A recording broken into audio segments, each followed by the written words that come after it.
Guys, Red Dingbat here, and we are back with another SCP reading. Today we are going to be starting with SCP-39 Monkey Brain. So, let's begin. SCP-39 Containment Class Euclid Special Containment Procedures. Living SCP-39 instances are to be contained in Site-77's Wilderness Observation Chamber 2B. The interior and exterior of WOC-2B must be monitored by 2 security guards at all times. WOC-2 is to be inspected weekly for sabotage and contraband. Deceased instances are in refrigerated storage and may be accessed for study upon request. SCP-39-A is data expunged. Description: SCP-39 consists of 23 proboscis monkeys, Nacellus levalis, which have been subject to radical anatomical changes. These alterations are summarized below. Eyes have been removed. New both grown has filled eye sockets. No remnants of eyelids or eyebrows remain, only smooth skin. Extreme alteration to the mouth. Oral opening is no longer present. No remnants of lips remain, only smooth skin. Jawbone has been fused in place by new bone growth along the joints. Tongue, teeth, gums, and palate are absent, having been replaced by a large deposit of adipose tissue. Removal of digestive system, esophagus, stomach, gallbladder, intestines, and bladder have all been replaced with adipose tissue formations of similar shape and volume. Anal orifice has been sealed by a new skin growth, leaving no remains of the anus. It is not clear how SCP-39 instances obtain nutrition and dispose of waste, or survive without doing so. Enhancements of auditory, tactile, and olfactory senses. Both absolute and difference thresholds are significantly lower than those of the baseline species. These enhancements allow SCP-39 to effectively navigate their environment despite lack of sight. Instances have been observed tapping on objects when navigating unfamiliar surroundings. This behavior has been theorized to be a form of rudimentary echolocation, but is yet to be proven.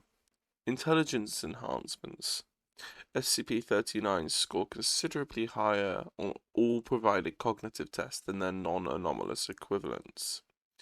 SCP-39 are capable of reproduction. At time of writing, 5 instances of SCP-39 have been born since containment. SCP-39 show a very close bond amongst their species, with newborns often being cared for by all capable adults. New instances are born with the same anatomic anomalies as their parents. Despite this, testing has not identified any genetic divergence from baseline species in SCP-39 instances. SCP-39 communicate via touch and a complex series of nasal vocalizations, many of which have not been observed in non-anomalous Nacellus levalis. Original instances also possess a rudimentary understanding of spoken English. This knowledge is not passed on to newborns, but they do naturally learn some English from exposure to Foundation personnel. Instances of SCP-39 have demonstrated the ability to operate mechanical tools and perform various complex tasks primarily related to automobile construction and maintenance. This knowledge does not appear to be innate, as newborn instances do not possess it. Addendum: SCP-39-1 Recovery Log. SCP-39 were recovered in 1998 when Foundation forces raided a Prometheus Labs facility approximately 25 kilometers northwest of Blank, Nevada. The facility was found to have been abandoned an unknown amount of time prior to Prometheus Labs' collapse. Recovered objects of note included 2 automobiles abandoned in the parking lot outside, a third automobile partially disassembled in a cargo bay, an assortment of power tools, spare parts, paints, and other auto maintenance implements, an assortment of veterinary anesthetics, surgical implements, and data expunged. Located in an operating room, 20 small cages, presumably for the purpose of containing SCP-39. All cages are empty and partially disassembled, with the doors removed. 2 larger cages, likewise empty and disassembled, containing chimpanzee hair and feces. Frozen remains of a dissected SCP-39 instance, which lacked a nose or nasal passages in addition to the typical anomalies. The remains of 3 adult males, identified via dental analysis as Alan Blank, Damien Blank, and Cole Blank. All 3 individuals had been killed by severe blunt trauma, and the remains bore pre- and post-mortem bite marks corresponding to chimpanzee dentition. Personal Journal of Cole Blank, see Addendum 2. 18 instances of SCP-39. SCP-39-A. Addendum. SCP-39-2. Personal Journal of Cole Blank. Some entries appear notable in the early prototype staging of SCP-39's development.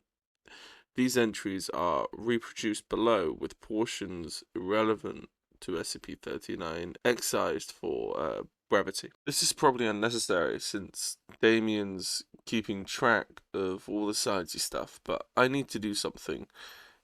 Dear Diary, I should have brought more books to read.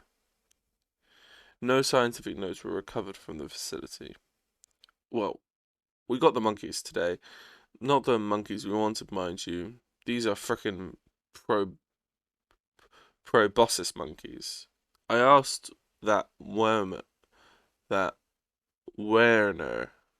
guy, what he was thinking when he got these things, and he just shrugged, said that we didn't specify what kind of monkeys we wanted. What kind of weirdo his monkeys and things. Yeah, I'll get the fat ones with the big noses. We want Rhesus mascus, just like literally every other research facility on the planet.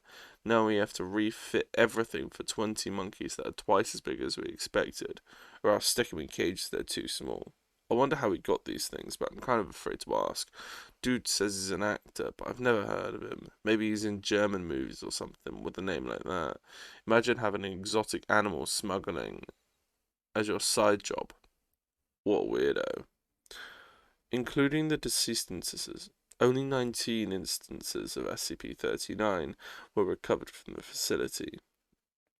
In 1999, the 20th instance was discovered in SCP-1328, living in an otherwise abandoned house belonging to the Red Actors Troupe.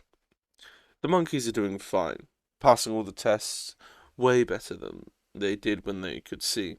Damien said it's probably because they can remember it better, but I still think it's at least some of it has to do with not being distracted. I know I think better with my eyes closed. Took the nose off the monkeys today to see what would happen. I just figured it would suffocate, but it didn't. Guess it gets air from the same place as its food now. Makes me wonder just how much we could take out. If it's not breathing, does it really need a heart? That's about the only internal organ it's got left at this point. Pulling the heart won't improve the intelligence any, though. So there's just be no point. Just curious. The one with no nose isn't moving anymore. We thought it was dead at first, till we checked it for a pulse. Poor guy must be depressed. I'd be pretty unhappy too, I guess, if I couldn't see or talk to my friends, but I could still hear them around me. If he doesn't shape up soon, we'll have to dissect him. See if we can figure out what happened. We're gonna have to leave the noses on the rest of them so this doesn't happen again. Called Warner, ordered some chimps. Made sure he knew exactly what animal I was talking about, so we won't show up with a fucking baboon or something. Dissected the noseless one today. Couldn't find anything obviously weird. Brain was still intact and everything. Oh well. Damien said that the problem might be specific to this species since the nose is so important to their social structure. I don't know about that, since I figure the eyes and mouth are pretty damn important too, but we won't know for sure until we try it on a different species. Warner brought us 2 chimps, both males. They're bigger than I expected. Now that we're done with the monkeys, we're handing them over to Alan. He's going to try and teach us some tricks to impress potential donors. Alan says the monkeys are learning quick. I question the wisdom of teaching monkeys to use power tools, but Alan says they don't seem interested in getting up to mischief. Monkey business. Anymore. Must be the procedure. Decided to start with the nose instead this time, just to see if that monkey really freaked out because it couldn't communicate or because sanity is somewhat dependent on the nose or some shit. Probably should have tested that on the monkeys, but we were too busy trying to get out of feeding them to be properly scientific about it. I wish our grant request hadn't been denied. Then we'd have enough money for some trial and error and we wouldn't have to rely on some actor for our test subjects. I don't like the chimps. The monkeys are alright because they're so funny looking, but the chimps are a little too much like hairy people for me. It feels like they're actually seeing me when they look, if that makes any sense. Doesn't help that they know that they're smarter now. I don't think they like me either. Can't wait till I take their eyes tomorrow. In other news, Alan got the monkeys to change the tyres on his car. They looked funny doing it, like a furry little pit crew. These must be the smartest monkeys on the planet by now, and Alan says they're still learning. The monkeys are basically geniuses at this point. Alan had them wax his car, do an oil change, and some other car stuff that I don't understand. Hopefully that'll convince the guys upstairs to reconsider their grant, maybe give us what we need to move on to human experimentation. If that doesn't work, we might at least be able to sell these monkeys to MC&D or someone as a cheaper, cuter alternative to real auto mechanics. MC&D is Marshall, Carter, and Dark. One of the chimps tried to fucking bite me today. I'm not going back in there until we take out the mouths. Those bastards can starve for all I care. Damien can handle it. He still doesn't want to take the mouths yet, since those are their last facial feature, and he's afraid that the same thing might happen to the monkey without a nose. What happened to them? Got a call from Werner today. Said he's got one more ape for us. I asked him what he was talking about, but he just laughed. Said he'd be here tomorrow and hung up. Doesn't he know we're already struggling? We don't have space for another damn monkey, much less food. Further information regarding SCP-39-A is restricted to personnel level 3 or higher. Addendum 3. Information regarding and pertaining to SCP-39-A. Access granted. Special containment procedures. SCP-39-A is held in a standard human containment chamber, adjusted to accommodate its blindness. Description: SCP-39-A is an adult human male named Jacob Blank. Via the same process that contained SCP-39, SCP-39-A's eyes, nose, mouth, and associated organ systems have been removed. It has experienced similar enhancements to its intelligence and remaining senses, as well as other physiological alterations. The following excerpts from Carl Blank's journal relate to SCP-39-A. It's a human. The ape Werner was talking about. It's a fucking person. A guy named Jake. Some crackhead he scraped up off the street. Probably just promised him a bunch of drugs to lure him into that creepy red van Werner drives when he dumped him on us. I know our eventual goal is to boost human intelligence, but we're not ready for human experimentation at this stage. Damien disagrees, said this is a big opportunity. If we can pull off a successful human prototype, then we're bound to get our grant approved, right? He's right, but that doesn't change the fact that this is a whole new level of illegal, not to mention dangerous. Not sure I want to do it just yet, not without approval from upstairs. Fucking Damien. Last night that asshole went behind my back and operated on Jake. Took his whole damn face off all at once. Jake's lucky he didn't drop dead right there from the shock. He still hasn't woken up yet, so it still might happen. I told Damien I'll feed him to the fucking chimps if he does this again. I'm not prepared to dispose of a body. Shouldn't be hard out here in the middle of the damn desert, but still. Jake woke up today, already moving around and everything. It's kind of creepy how fast he recovered, and how calm he is about the whole thing. I guess he knew what he signed up for, but you'd think a guy would at least be a little weirded out when he wakes up without a fucking face. Here's something weird. Jake says he isn't craving drugs anymore. He still had some on him when he got him here, crack or meth or I don't bloody know. But he wants us to get rid of it. According to him, he's normally be wanting a fix right now, but he hasn't felt the urge since the operation. I don't know how taking his face off cured his addiction. It enhances intelligence, yes, but it shouldn't alter brain chemistry like that. Damien was as stumped as me. He's been knee deep in the old ass book that gave him this crazy idea in the first place, trying to figure it out.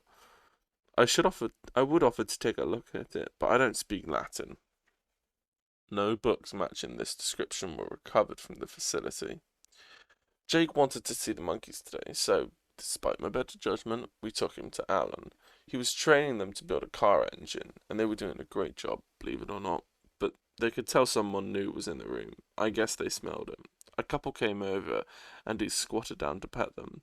Damien warned him that the monkeys aren't usually very friendly, but they didn't seem to mind. Reached up to touch his face, started snorting a whole lot. Seemed kind of excited. I guess it's because they found a human who's like them. The whole thing was really weird. Now he wants to see the chimps, but I said no. We can't afford to let our only human test subject get mauled to death. Damien thinks we can probably take their mouths off, though, since Jake didn't go nuts like the monkey. I guess we'll do that tomorrow, unless something weird happens with Jake. Damien doesn't want to do the chimps until after they meet Jake. Says he wants to see if they'll make any unusual vocalization. I don't know what he expects to see, but he says that after the way the monkeys acted yesterday, it might be worth checking out. I said it's still too dangerous, but Damien got kind of shitty about it and said the chimps only act aggressive around me because I don't like them. I said I didn't have to come if I didn't want to, so I won't. Hope they throw a shit at him. Well, this is creepy.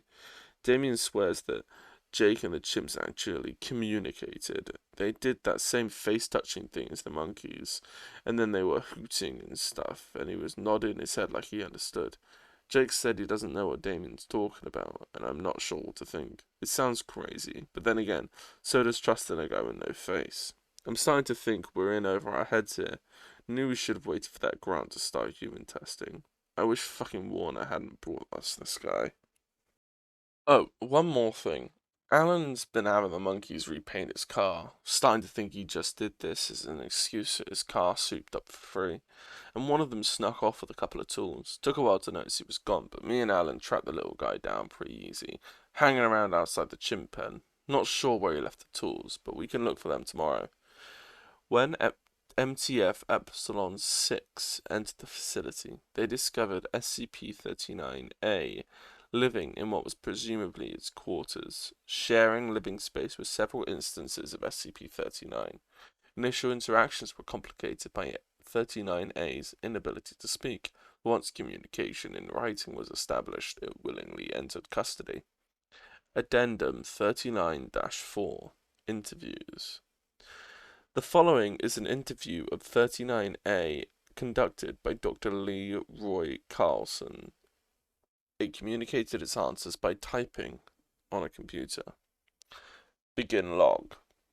Dr. Carlson. Good morning, SCP-39A. SCP-39A waves at Dr. Carlson. I'm Dr. Lee Roy Carlson. SCP-39A offers Dr. Carlson a handshake, which he accepts. I'd like to ask you a few questions about what happened at Prometheus Labs facility. SCP-39A nods. First, do you know Warner Glipsby? Shrugs. He picked me up at Reno, pulled up beside me on the street in a red van, asked me if I wanted to become a human. I asked him what that he was talking about, so he told me there were some guys out in the desert somewhere who could fix me, make it so I never need food or water ever again, make me smarter too. Sounded too good to be true, like you said, but I figured I didn't have much else to lose. Besides, he had drugs, so I got that so I got in that creepy ass van and he took me to the place in the desert. Do you know anything else about him? SCP-39A shakes his head. We didn't exactly have a heart to heart. Did he say why he was interested in this project? Nope. Just said he was helping those guys in the lab find test subjects. I see. Is there anything else you know about him? He said he was an actor. Oh, and the van had Florida plates. Have you had any contact with Glipsky since he brought you to the facility? Nope. Are you sure? Seems to be some objects missing from the laboratory, and 2 chimpanzees. I'm sure. The chimps left on their own after they killed those guys, figured out how to open the door, ran off into the desert, probably died out there since they still needed food and water. Then why hadn't you left the facility? Hey, just because I don't need water doesn't mean I can't have a heat stroke. Didn't need to worry about finding food or anything, so I decided to stick around. Figured somebody would find me eventually. Too bad it was you guys. Do you know anything about any books or research notes that the scientists who operated on you may have had? Shakes his head. Nope. Like I said, I was just a test subject. Interesting. While we're on the subject, how exactly did the chimpanzees escape their cages? Shrugs. Beats me. Cole probably forgot to lock the cages or something. Even smart people make mistakes. I suppose. Note. He's lying. I'm requesting the use of enhanced chemical interrogation techniques, Dr. Carlson. You don't believe me, do you? I'll ask the questions, thanks. Will you? Or are you just going to sit there and write? I'll write as long as I want. Fine then, take your time. It's not like I got anywhere else to be anyway. You're just going to put me back in the cell when we're done, right? Right. SCP-39A removes his hands from the keyboard and leans back, with them behind his head. Dr. Carlson finishes writing. Okay, SCP-39A, just one more question. You really enjoy calling me that, don't you? Makes it easier to forget I'm a person. Are you able to communicate with the monkeys? What? The journal we recovered indicates that you might have been able to communicate with them. And the altered chimpanzees in some way. That must be Cole's journal. You know he's an idiot, right? Not to mention a dick. He doesn't like me, or the chimps. Are you saying you can't communicate with the other SCP-39 instances? I mean, can you communicate with your dog? They're smart animals. Yes, but I can talk to my dog, and he can see me. You and the monkeys can't do either of those things. SCP-39A hesitates. I'd like to go back to my cell now. SCP-39A crosses its arms. This interview is not over. Does not respond. You're not going to cooperate, are you? Shakes its head. Fine, but this isn't over. End log. Dr. Carlson's request for a chemical interrogation is pending Ethics Committee approval, as SCP-39A's altered physiology, metabolism, and psychology make the effects of amnestics and similar drugs on it difficult to predict. Below is a transcript of Dr. Carlson's second interview with SCP-39A, conducted the following day. Begin log. Again, SCP-39A does not respond. I'd like to ask you some questions about the procedure that removed your face. Nods slowly. First, how was it performed? What do you mean? Was it a surgical operation? A magical ritual? Were you genetically modified? They didn't tell me the specifics. And I was out during the operation. You didn't ask? Shakes head. It's not like I would have understood the science anyway. They just told me it would make me smarter and I wouldn't have to eat anymore, and that I'd go blind, but my hearing would get better, so it wouldn't be so bad. And you agreed to this? Nods. You would have too. What makes you say that? Thinks briefly. Rough estimate. How much money do you spend on food every month? Groceries, restaurants, everything? A couple $100. It varies. Now, imagine if you had those $100 every month. That's more than 1,000 a year. What would you buy with that? Something that you'd want but can't have right now because of your budget. Ah, well, I've been trying to complete my rare coin collection. Cool. So just think, if you didn't have to eat, you could have all those rare coins. Well, yeah, but I like eating. Do you? Or is it just your biological need to eat tricking your brain into enjoying something that doesn't really have a choice about? Of course I like eating. Well, I mean, maybe not always, but when I go to a fancy restaurant or something, I do. Okay, fine. Let me put it like this. You want to lose some weight, right? What? Dr. Carlson looks down at his body. Just guessing. Most of you people do. Us people? People who can afford to eat. Before I got my face off, I only got to eat if I went to a homeless shelter or fished something out of the trash. But you have the opposite problem, don't you? Eating too much. Well, I suppose so. Now, imagine if you never had to worry about that again. If you didn't have to try and fail to exercise self-control when you reach for one more piece of cake, one more deep fried whatever, because you can't eat. But that doesn't bother you because you don't want to anyway. Pretty soon after your operation, your body will naturally reach a healthy weight. But you can still build muscle. Heck, I was skinny as a post before I got rid of my face. Now look at me. Uh, I think I'll stick with my diet. How about this then? How much time do you spend eating every day? Look, I just want to know more about the procedure. This is unnecessary. You wanted to know why I volunteered, didn't you? I'm trying to explain it to you. Or do you not really want to know? Fine, carry on.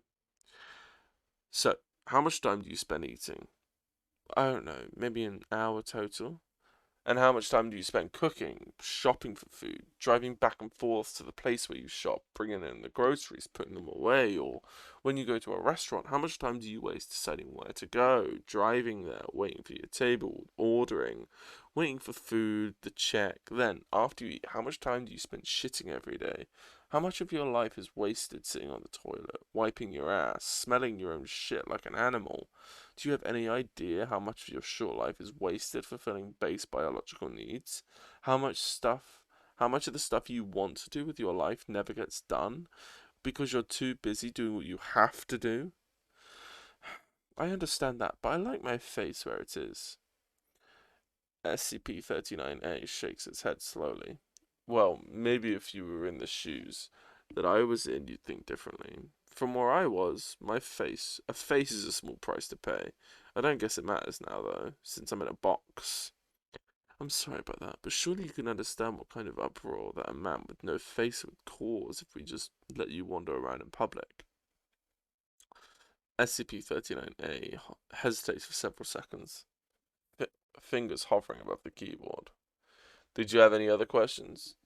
Well, we're wondering if you've experienced any other physiological changes. The monkeys show a much higher cognitive performance than unaltered ones, and we want to know if you've experienced anything similar. Definitely. It's a little more complicated than just being smarter, though. How so? Well, it's all about attention. I can hear better now. What would the SCP-39-A gestures to the upper half of his face? But I also listen better, if that makes any sense, because I'm not distracted anymore. I never realized it before, and you probably don't either. I'm not sure anybody can if they still have a face, but people are always distracted, thinking about 1,000 different things, worrying about their job, or lack of one in my case, trying to figure out what they're going to have for dinner, where they're going to sleep, how you're going to get your next fix, whatever it really is for you. And I don't have to deal with that anymore, so I pay attention, really pay attention. When I'm listening and remember all of it, eh, and when I'm thinking, trying to solve a math problem or something, I really concentrate. Really concentrate. It's like the difference between being sober and being drunk. Speaking of which, the documents we found indicate that you were addicted to drugs before the operation. Yeah, I was a crackhead before they took my face off, but I haven't craved it in a little bit, uh, since the operation. Don't even withdraw. That's interesting to you, I imagine? Yes, it is. Do you know why that's the case? Not scientifically. Seemed like Damon and the other guys didn't quite expect that, but I do know. SCP-39A pauses briefly. Intrinsically, spiritually, I can feel it, if that makes sense. Can you explain these feelings? It's simple, really. It's like I was talking about with the food. Now that my face is gone, and a whole bunch of my organs too, I don't know which ones exactly, but most of them, I'm cut off from that. From what? Urges, based instincts, the monkey brain. Before my body craved things: food, water, drugs, sex, booze. But I could barely think, really think, the way I do now, but not anymore. When they removed my face, they removed the monkey. Now it's just me in here. SCP-39A taps his forehead. Just a rational human being in complete control of himself. End log. And that is SCP-39. It's a pretty cool one, pretty basic. You know, taking a concept of the monkey brain and attaching it to the monkey brain is your base instincts trying to come out, and removing the face and the organs somehow removes the need to do those things, and so therefore you're free to do whatever you want. What I find funny, what the funniest part about this entire um, thing is bit in the journal where it says about how the monkeys bloody were where is it? Hold on. Um oh well, it was essentially where the monkeys were taking the tools away, and they were essentially gonna go cave in the skulls of the other monkeys. And you know that's what was gonna happen because they were a threat to them or something. But anyway, thank you guys so much for listening. If you liked it, don't forget to like, comment, and subscribe, because why not? It's free. And anyway, I'll see you guys in the next episode. Until then, bye.